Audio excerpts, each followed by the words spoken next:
In this video, I'm going to show you how you can make your musical handwriting far neater and therefore far more professional looking too. We're going to go through the complete basics and then show you how to map out a more comprehensive piece. And why should you trust ourselves? My name is David Jones. I'm director of Presto Music School, one of Europe's largest independent music schools. We've taught over 16,000 students now, got an outstanding record of achievement as attested to by the exam board. I'm also a fellow of the London College of Music, so you know that your music education is in safe hands with us. And if you enjoyed today and you'd like to take it further, of course, we'll provide you a link of how you can contact us, but it is a completely free training session. There's no sales thing, just enjoy the free training. And with that, let's crack straight on. I'm going to show you some basics first of all, and then we'll jump over to the music school and we'll go into greater depth. So this is manuscript paper. This is the kind of stuff that we need in order to write our music and make it look super neat. We'll provide the link so that you can get taken straight through to a nice book of this kind of stuff, but obviously you can just print some out as well from the internet. And my manuscript here is split up into staves already. So a stave is the 5 lines that we actually write our music on. And the stuff that we'll recommend actually has got nicely spaced staves. So you've got plenty of space to be practicing your notation, and as well as using manuscript paper, we would always recommend using a simple pencil. It's just going to be easier, isn't it? You can be able to rub stuff out as well, of course, and consider using a ruler too if you really want to, and push the neatness level up a little bit.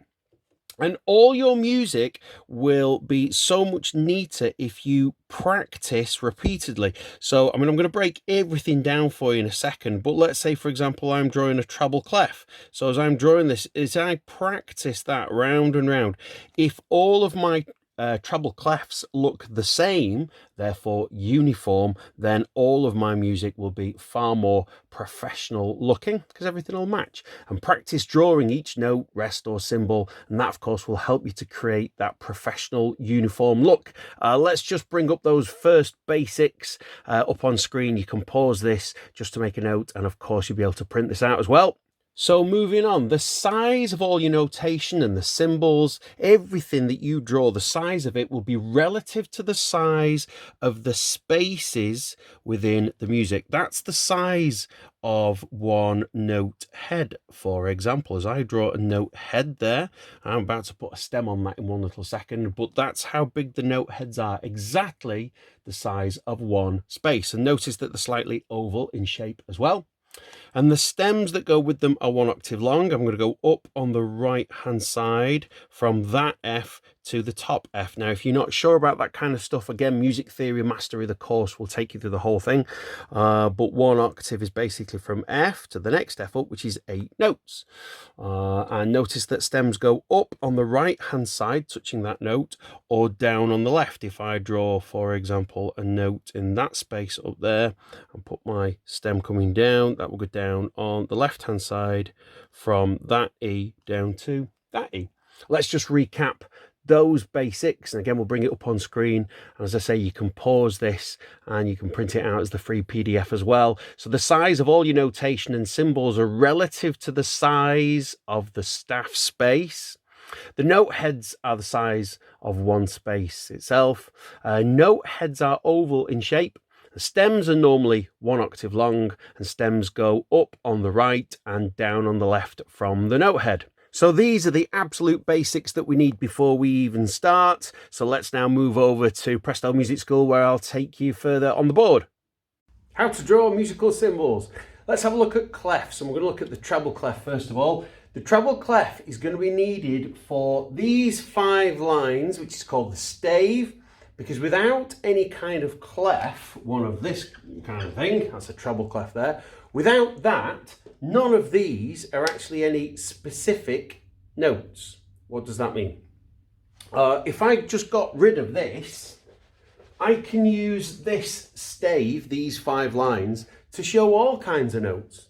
I could use these 5 lines to show notes right down at the bottom of the piano, right up at the top of the piano, huge range of notes. So what the treble clef does is it says, look, these specific lines are for these specific notes. That's why you need a clef in the first place, to show you which ones they are. So to draw the treble clef, which was also called, or is also called, the G clef, It used to be an old-fashioned G, a very big curly G. And it starts on the second line because that is going to be a G. And what happens is you start on the second line and go up to the middle line with a little curve. Don't worry, I'm going to break all this down for you. I'm going to break it all down so you can see it. Now that is a very traditional looking treble clef. And with my musical handwriting, I tend to make it a little bit more, I don't know, cooler looking, whatever. You might actually prefer that one. Each to their own. But I'm going to show you how to draw the more traditional one like this. I'm going to break it all down and then you can develop your own musical handwriting. So you start on that second line, as I say, and you go up to the middle line. You start with that little curl like that, and then start, I'm going to practice again. I'm going to start on the second line, go up to the middle line and down to the bottom line, and you can see that I'm starting to form a spiral. Start on the second line, up to the middle line, down to the bottom line and round, and now it looks like a big curly 6. Start on that second line, go up to the middle line, down to the bottom line, curly 6, and now come back on yourself and down through where you started, little curl on the end. Go round and round that. Like anything else, practice it, round and round. The more you practice it, the more uniform it will become, the more that they will look the same each time you do it, and that will make your music neater, tidier, and more professional looking. Let's draw the bass clef. The bass clef is for the lower notes in pitch, or the left-hand side on piano, for example. I'm going to start this on the 4th line up. This is, or will be, the F line once I've drawn that in here. This is also called the F clef. Notice that I've drawn a little dot first, and then I have this curly shape, and I put a dot in the top space, right in the middle of the top space, and a dot right in the middle of that next space down. As I say, this used to be called, or is called, the F clef. It shows where the F is. It starts on the F, and your 2 dots either side are to show you where that F line is. That's the bass clef. In any instrument where it has quite a wide range from bass clef all the way up to treble clef, for example, on piano, we use what's called the grand stave. And in order to create the grand stave, you need a treble clef up here, and you need a bass clef below it. You can see the previous videos on how to draw those. And then in order for these two to be connected, so we've got one staff there, or one stave, one staff there, or stave. And what's going to happen is we're going to connect these two together, and then they become what's called one system, or a grand stave. And with a ruler, you can draw straight down here, straight down again, and then they tend to be bracketed like that. And that bracket there is called the bracket. Very complex technical name, eh? And this now creates our grand stave, where we can write treble clef, bass clef music together. 2 hands basically on piano. Now there's a key thing coming up, which is that many years ago, 1,000 years ago or so, there actually used to be 11 lines in music. This was, before music was formalized. 11 lines, obviously very difficult to read, and that middle line was actually middle C. It was obviously quite difficult to read, so it got split out. That's the top 5, there's the bottom 5. That note there is middle C. For the right hand, this note here is middle C. For the left hand, I know that's a slight simplification, but in a nutshell, when you see that C, middle C, you know for the most part it's with your right hand. This is middle C, the exact same note, but for your left hand. Let's look at drawing some very simple notes. I'm going to start with a treble clef, and the thing that I'm going to do here is draw a 1-octave scale of C. I'm also going to put a time signature of 4/4. The top number sits in the top 2 spaces, bottom number sits in the bottom 2 spaces. If you're unsure and you want more training on time signatures, that kind of thing, do check out our Music Theory and Mastery info. The link is in the bio. So I'm going to draw a 1-octave scale of C, and this is going to help us with our note forming. The note where C will go is going to be on the ledger line, which is below the treble clef stave here, and we need to make sure it's as horizontal as possible. Looks like a tiny, tiny slight angle there, my friends. That should be perfectly parallel to this line. And notice that that space is the same size as all these spaces. We need to draw that ledger line, as it's called, the same distance away from the bottom line as all the other lines are from each other. So your note head for the note itself will be an oval on an angle. And notice I've drawn it so that the middle C line goes straight through the middle of that. My stem will go up on the right hand side exactly 1 octave, touching the note, and it's going from C up into the space C. Notice if you've got a note on a line, then 1 octave higher will be in a space. So for example here, when I go to draw D, dangling down from that line, as I draw my stem going up, I've got a note in a space, and it finishes, the line, the stem finishes on a line. So I've gone from a space to a line. Octave spread from a space to a line, or a line to a space. So E, for example, which is on this line, the stem will finish in the space, and F, for example, which is in that space, the stem will finish on the line, like that. Notice that these are all equidistant, they're the same distance apart. Let's put the bar line in there. I've got F, G, A, and this is more similar to how I would normally draw things in now, which is I tend to draw the note heads in first, keep them up. And I'm glad I've done that actually. Can you see how that note head there, I've gone just slightly over the line. Shouldn't look like that, should be more like that. You see I've just rubbed that top little bit out. Okay, stems still need to go up on the right hand side, except for when we come to the middle line. It would then favour going down on the left, again 1 octave long. And if I was being ultra keen here, my friends, I would do that with a ruler as well. But stem going up on the right for the notes which are below the middle line. And when we get to the middle line, they go down on the left-hand side. And then I'll put a double bar line in. Look at that, that's awful. Where's my ruler now, eh? Oh, I need a ruler on that. For a true double bar line, that needs to be a slightly thicker line. Okay, note to self in future, stick my glasses on and use a ruler. Anyway, that is a moderately neat looking scale of C, 1 octave. That's how you do it. Keep them equidistant. Notice, remember, those note heads, slight oval on an angle, stems going up on the right hand side until you get to the middle line, and then stems do go down on the left hand side. Let's just take a little break for a moment to give you some information about that Music Theory Mastery course. We do indeed guarantee that you will pass your Grade 5 theory exam first time. Tell you about that in a second. If you want to do the exam, you might want to improve your music theory to improve your practical skills, your playing on any instrument. Or you might want to improve your composition or your improvisation, whatever you need music theory for. Perhaps even you're going into college or uni, or even a career in music, or just for your own interest and benefit. Music Theory Mastery is there to help you every single step of the way. We break everything down step by step by step. And if you'd like more information about it, then click the link and we'll take you through to all the info. You can book a call with myself or my senior team, and we can chat you through how we can help you reach your musical dreams. Anyway, on with the show.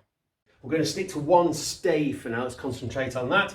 And I'm going to put 4 bars on this one line by having the same number of bars on each system, on each stave as you're moving through the music. Then it makes it easier to read because you're always moving through the same number of bars each time we move on to a new line. So 4 bars is a common number of bars to have per system. So that's what we're going to do here. There are exceptions to the rule as per everything else. We'll come to the other exceptions later on. So that's rule number 1, decide how many bars you're going to put on your stave. Our second little rule in keeping your handwriting, your musical handwriting, nice and neat and tidy is the first thing we're going to put in is the clef and other items that we need before we start. Why do we put those in first? Because we need to know how much usable space we've got left after these important things have gone in. So for example, I've got the clef in there. I need the key signature and time signature in next. Which one comes first? Well, K comes before T in the alphabet. So I'm going to put my key signature in. I mean, it's not just in the alphabet, but that's how it works. Yeah, the key signature comes before the time signature. And then my top 4 goes in there, my bottom 4 goes in there.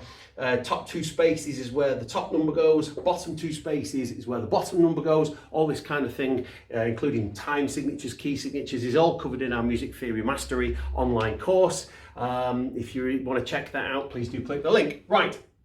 Why do I put those in first? Because I need to know how much usable space I've now got in order to write my music in. In the previous video, you saw that our first rule was to decide how many bars we're going to put on one system. We decided we're going to put 4 in. So now that we know that we're going to put 4 bars in, what I'll do is from the point at which the first note would go in, and I'm not going to stick it right up against the time signature, but from, you know, this kind of area here, if that's where my first note's going to go, that's the beginning of my usable space. And the end of my usable space, of course, is right at the end of that stave or the system. The system is one line of music.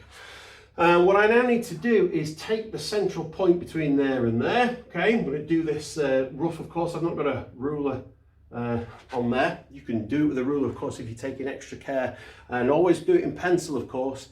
It's just easier, isn't it, if you're doing pencil? So from here to here now, I'm going to cut that in half, which is about that area. And now from here to here, I'm going to cut that in half. So what did I do? I looked at the beginning, looked at the end, and found the central point, cut that in half, then cut that in half, and cut that in half. And there's 4 even bars. Yes, to the millimetre, we could check it with a ruler and so on, but that is the easiest and quickest way to map out 4 bars. In keeping our music neat, tidy and professional looking when we're handwriting it, is to think about the note values that you're going to use in any given bar. You need to think about what those note values are so that you've got a good idea of where they need to be in the bar before you start writing, okay? Whatever the first thing is, whether it's a rest or a note, that clearly is going to sit right at the beginning of the bar. And as I said before, don't draw it straight after the time signature, just leave a tiny little gap, and then you can put your first note in. Now we'll talk about the notes themselves in a second. We're just talking about the placement of them for now. So let's say, for example, the music that I know I'm going to write here is just 4 quarter notes, 4 crotchets, okay? So the first one I write in is the first one in the bar. Now, interestingly now, the handy hint and tip time, okay? The next one that I'm going to put in isn't beat number 2. I've got beat number 1 in. I'm not going to put 2 in next. What I'm going to do is find the halfway point in the bar. And I'm going to put that in there.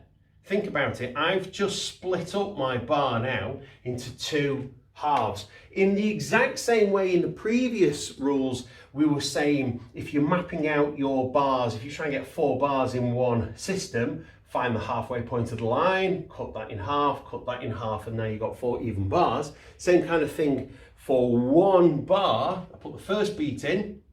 1, 2 is the first. Beats number 1, 2 is the first half of the bar. Beats number 3, 4 are the second half of the bar. So this is beat 3 here, halfway through. So then I can draw this one in, and I can draw this one in, and there now I've got 4 notes evenly spaced. Now that might seem like an extra sort of complicated step. You know, I started on beat 1 and then I put beat 3 in first. Seems almost counterintuitive. Why not just do them in order? But as we were saying, how much space are you actually going to allocate that? You could guess and you could think, well, that's about a quarter, that's about a quarter, and so on. But let's say you're doing 8th notes here. If in the next bar you've got 8th notes, are you accurately going to guess straight away how much an 1/8 of a bar is? You could measure it and all that kind of stuff, but for speed, all I would need to do is beat number 1, 1, 2, 3 is halfway through, which is there, yeah, and then I put beat number 2 here, and beat number 4, and now I put the ands in between, and now hopefully you can see that I now have 4 beats, but 8 8th notes. Granted, I need to put the stems in there, but look where they are, nice and evenly spaced across the bar.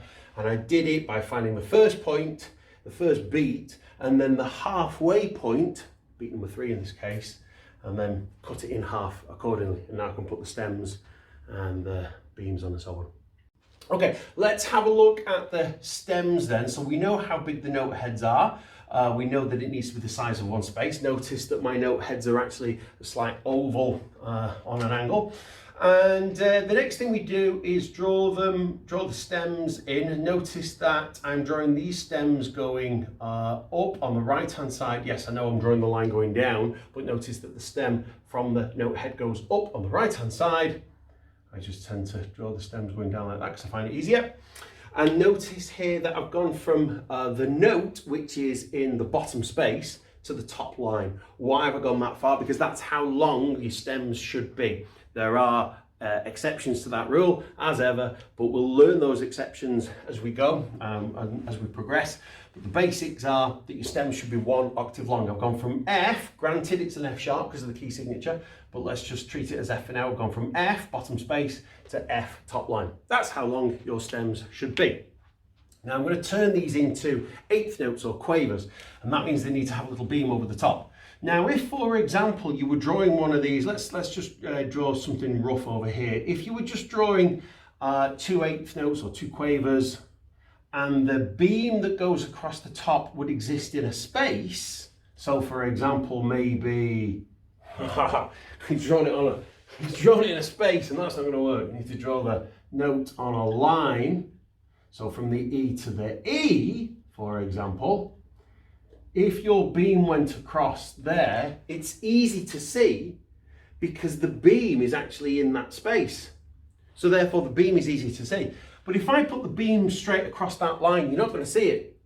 You're not going to see it because I'm just putting one line over the top of another line, the top line of the stave, so you won't see it. So what we do is you can just draw it slightly underneath and make it a little bit thicker.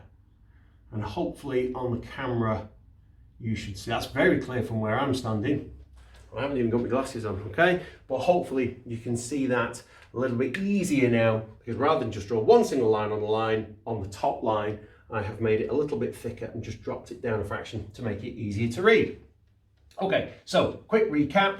Note heads are 1 space in size, that's the unit of size. They're an oval on an angle, and notice that I have drawn the stems going up on the right hand side and put my beams going across, sitting just under the line so that we can see them nice and clearly.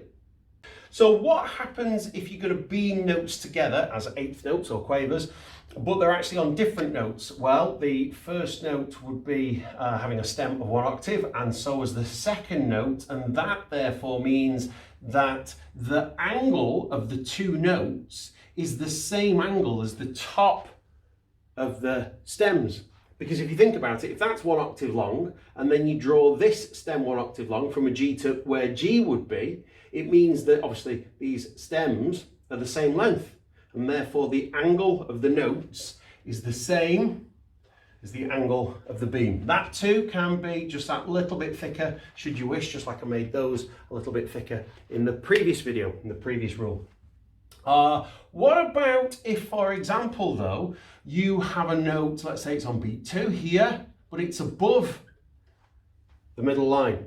Well, once notes get to the middle line or above, then the note is just reversed. You just put the stem now going down on the left hand side. This is a C, so I'll draw the stem going down to C, making sure that those stems are always completely vertical. I'm drawing it on a slight angle here. If I stand in front of the note, stand in front of the board, I can check that, okay? But obviously drawing it at a slight angle, you might see I've maybe tilted it a little bit. I'll let myself off, okay? But we're always making sure that those stems are completely vertical. Now that's great for a quarter note or crotchet, but what happens if I've got maybe a note on a line here, the middle line? Does the stem go up or down? It favors going down. So if I was just doing this as a crotchet here on its own, or quarter note, I would put the stem going down on the left hand side.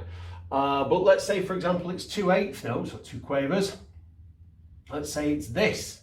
Now, because I'm going to draw these 2 connected together, because I need to draw quavers here, because I've just decided that. So I now need to favour the note which is furthest away from the middle line. What does that mean?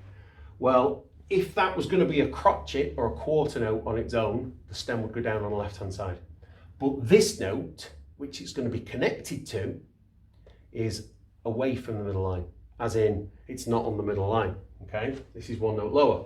So we'll conform to the rule of that one. This will have its stem, going up on the right-hand side, and this will go up on the right-hand side. The angle of those is the same as the angle of these because I've made the stems the same length. And this is all now looking nice and neat and tidy. Let's have a little look at one of the simplest rests. If you have a quarter rest or a crotchet rest, as it's sometimes known, it's quite simply starting in the top space. You draw a Z on an angle and the letter C underneath, and make sure it sits exactly in the beat that you want it to correspond to. So in this case, I want that rest in beat number 4, so we've got to make sure that it sits in the 4th quarter of that bar. You'll see so far that I've beamed these 8th notes or quavers in pairs, but some of you may have seen in the past that you can possibly have 8th notes which are grouped in 4s. Well, that would happen, for example, in 4/4. I can beam one half of the bar together and the next half of the bar together. There are more rules that you have to stick to, otherwise it just all starts falling apart. But we learn all this kind of stuff in Music Theory Mastery. Just click the link to be taken through to all the information.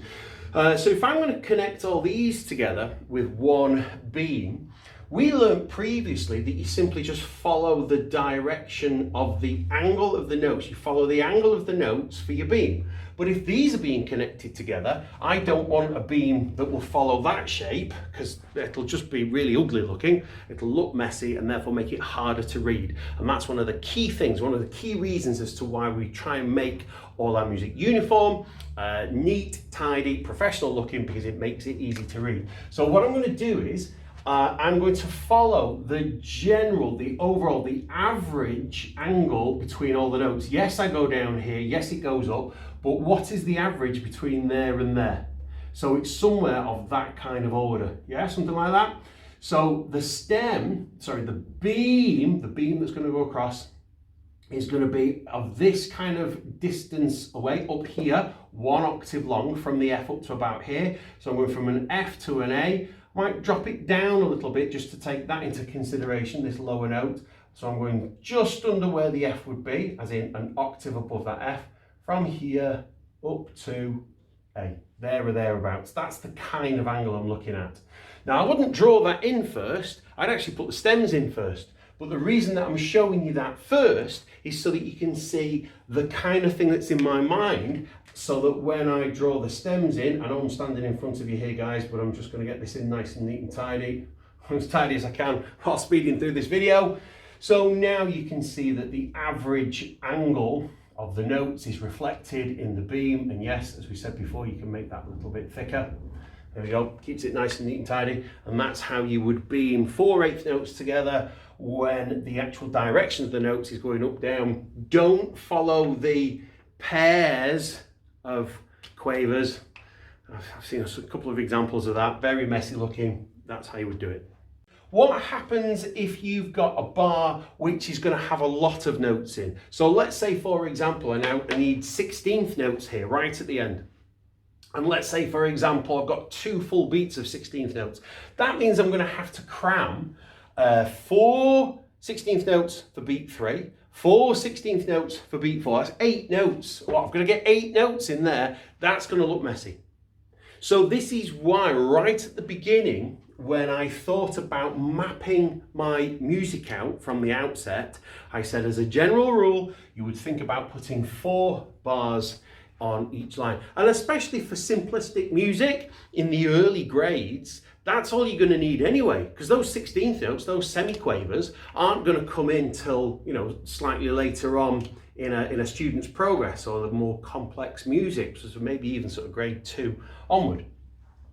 So how am I going to get 8 16th notes in there? It's not going to work. It's not going to look neat and tidy. So what you would do is you would have that in mind before you map out the bars.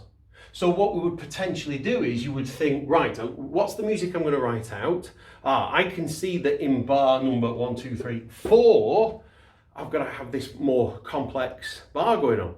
So what you would do is, right from the outset, potentially put just 3 bars on the first line, and then maybe 3 bars on the next line and 3 bars on the next line.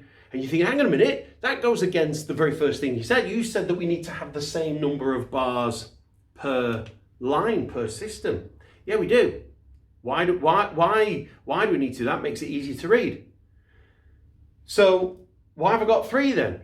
Well, what we're going to do is we're going to make the rule adaptable to our goal. What is the goal? To make it professional looking, to make it neat, to make it easy to read. So squishing 8 notes in there isn't going to make it easy to read. So we need to get this bar down here and put 3 bars there. Now, because there's only 3 bars on this line, we have more space. And what you can do is, if you know that, for example, bar number 4 is going to have all those extra notes in it, what you could potentially do is make that bar longer. You would have your clef, of course, your key signature. As I say, all these kind of things are covered in Music Theory Mastery. If you're unsure on all this kind of stuff, just click the link below and you'll be taken to all the support you could possibly need in passing your grade 5 theory first time guaranteed. Just see all the info in the link. And as you may know, you don't need your time signature on subsequent lines, unless the time signature changes.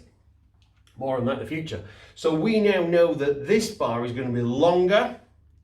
And if the following bars you happen to know are more simplistic, what you can do is shorten those bars, shorten the space of them.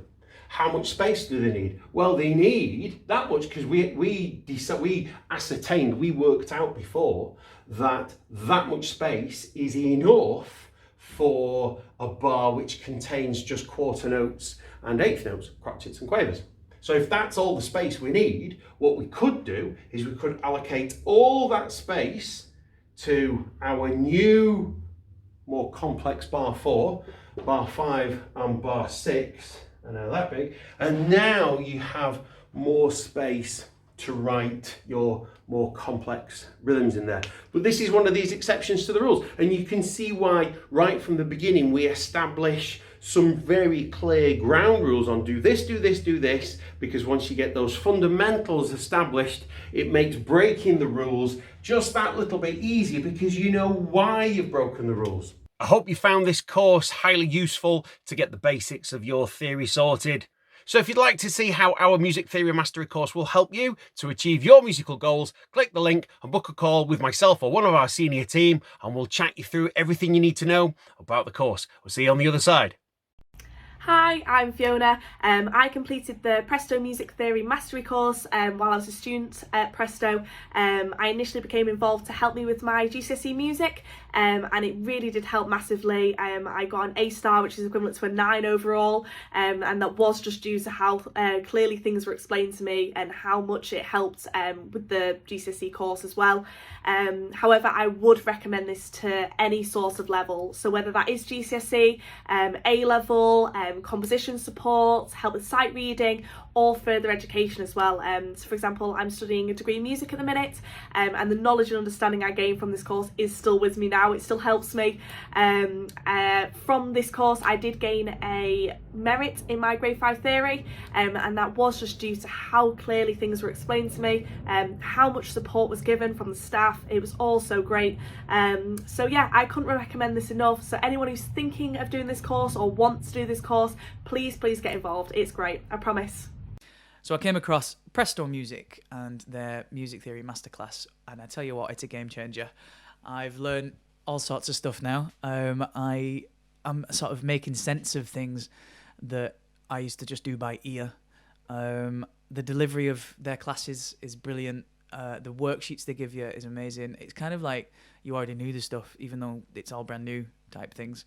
It's just, yeah, it's really, really good. So if you are looking to do any kind of music theory based knowledge, learning, or anything like that, or just brushing up on some stuff, check these guys out because I can't recommend them enough. They're great. I can already see myself getting so much better because the videos are just really, really helpful, and the way that it's taught is great. I also thought that it was going to be a lot of time and a lot of effort, and that I'd just be really busy and it'd be all hectic and I'd be overwhelmed by it. But it's not. It's like an hour a week takes up no time. I can get it done like that. Like it's really great. I've enrolled in Presto Music School's online music theory mastery course, and I would really, really recommend it. I've always struggled when I was trying to learn music at school, at drama school, and numerous times during my career when I've thought, you know what, I really need to get my head down and learn this, nothing has stuck. But I can tell you this online course makes it all so simple, so fun. It makes everything so practical. You can understand why you're doing it. It doesn't seem like a stale and boring music lesson. The course helped me to understand more about the structure of pieces and how they came together. And it also helped because I love composing my own pieces, so it helped make them more unique and interesting and brought them onto a much higher level. So I would definitely recommend this course to absolutely anyone who wants to bring their music on to that next level. Advice to somebody thinking of doing this course: just do it. Just jump right in and don't think about it, because it's really, really, really great. And the Presto team were amazing about it, and Rob, my tutor, helped me through it really, really well, and so did the rest of the team. And so I was extremely happy with my final result. It's really great having somebody who really knows what they're talking about and really goes into depth and doesn't simplify it, but I can understand it. So if you're passionate about music, if you're thinking of going into a career in music, either as a singer like me or as an instrumentalist, or if you're considering doing GCSE music or A-level, I would really, really recommend this. Or even someone who just purely fancies learning a new skill. I know so many people this year, especially, who have just wanted to learn something new, because a lot of people have had time to do so. So you won't regret it. Enroll in Presto Music School's online music theory mastery.